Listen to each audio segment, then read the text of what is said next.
I think the most difficult part of it is to wonder where are we going to be living, because you may not be able to stay in your house. And I didn't know where we were going to go.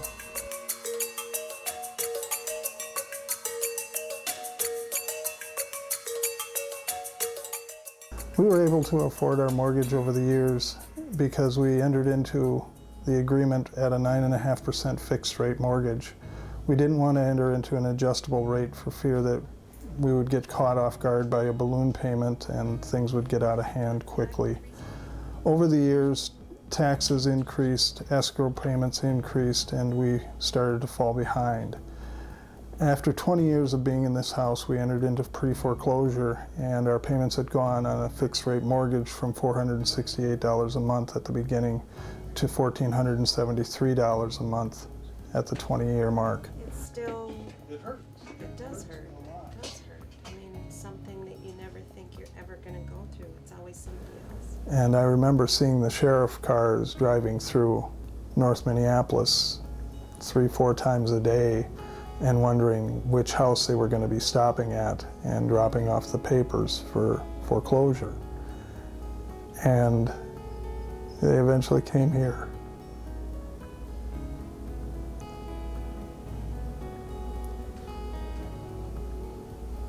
It's the hardest knock you ever hear. You're willing to do almost anything to maintain your home. And it's very difficult because they don't want to work with you in a lot of ways. They're not willing to work with you. And it's very, very frustrating. When you call Bank of America to ask questions, you never hear the same name, you never talk to the same people. So when you call back the next time, you have to go through the same process and the same questions and the same everything all over again.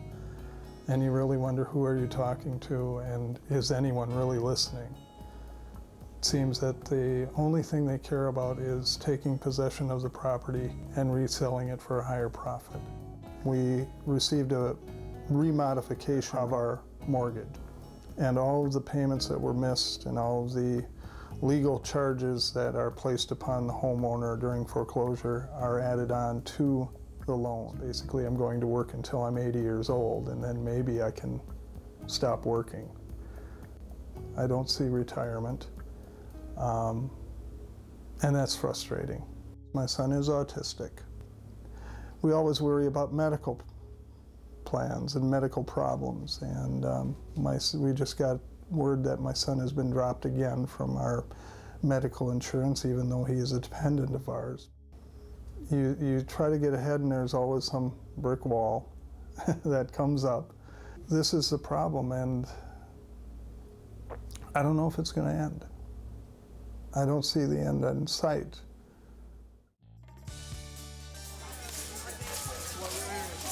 Anything that's worth fighting for, you have to get out and fight for it.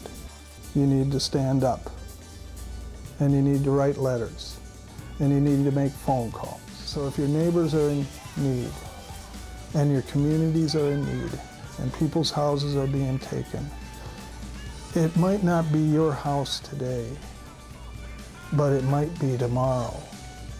So we all have to be in it together. We all have to fight the battle.